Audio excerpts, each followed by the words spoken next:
What are we doing here? And where are we gonna go? It's like we just woke up one morning and then it's welcome to the show.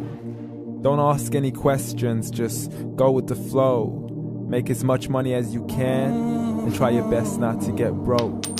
Copy everything you see on the TV, from the hairstyles to the clothes, and don't think too often, just do exactly as you're told.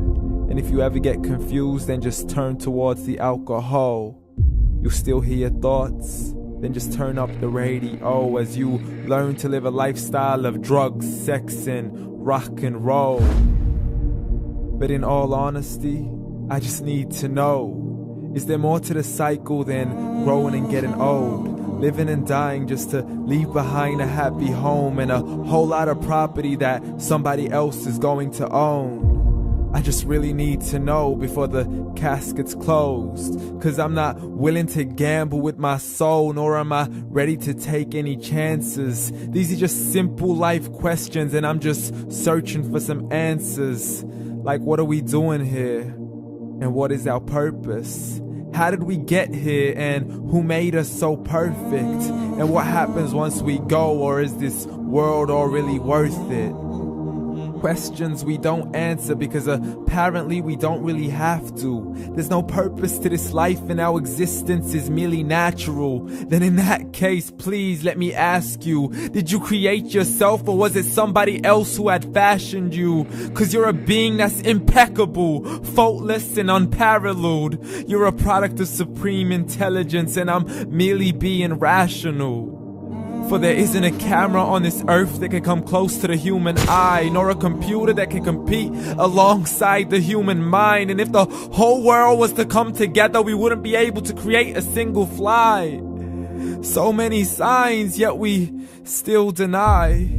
As science tries to justify that all this could come from none, when it's a simple sum. 0 plus 0 plus 0 cannot possibly ever give you 1. So from where did all this order come? For everything has its origins, a maker, a creator of its own. I mean, the only reason you're watching this video is because somebody had to press upload. So we can believe in the Big Bang, but I'd rather believe in He who caused it to explode. Allah, the creator of everything along with every single soul. The ever-living, the master, the only one who is in control. Unlike his creation, beyond our imagination. And no, he's not a man, nor does he have any partners in association. He's on his own. And no, he did not ever leave us alone. Just like every manufacturer, he left us with an instruction manual. The Quran and Islam, and I'm sorry to jump to conclusions, but it's the only one possible.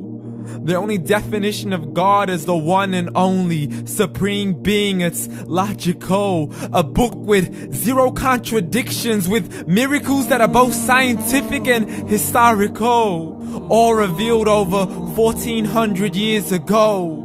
Like the detailed description of the human embryo. The descriptions of the human embryo in the Quran cannot be based on scientific knowledge in the 7th century. To the mountains as pegs holding firm the earth below, and the 2 seas that don't mix in a complete separate flow. To the planets in orbit, alternating night and day as they stay in flow. The expansion of the universe and the creation of everything from H2O. To the stories of the past and the preservation of Pharaoh. To identifying the lowest point in the land where Persia defeated Rome. The gushing fluid that created man in the glands between the ribs and the backbone. And not a word has changed, it's still the same. So please explain how all this was known over 1400 years ago. To a man who couldn't read or write, as he would recite whatever the angels spoke. And if you still don't believe, please try to come up with something that's even close. But you can't, so we took God as a mockery and his messengers as a joke. Muhammad could not read or write.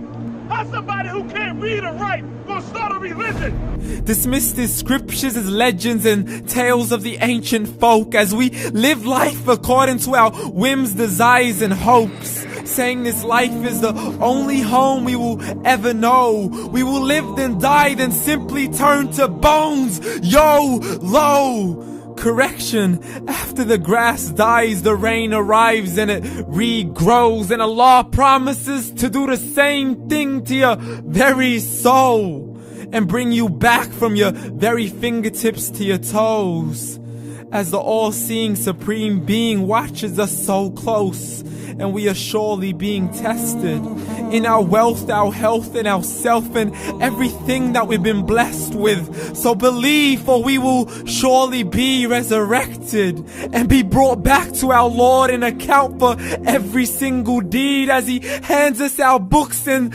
orders us to read. From the bad to the good and everything in between. You yourself are sufficient for your own accountability, so don't be mad at me. You are the one who thought He wouldn't come back to me. I gave you a whole life long to search after me, but you were busy in all that which was temporary. So read, and glad tidings to all those who believed. And if you disbelieve, read. And don't let that day be the first day you find out what your life really means. Read.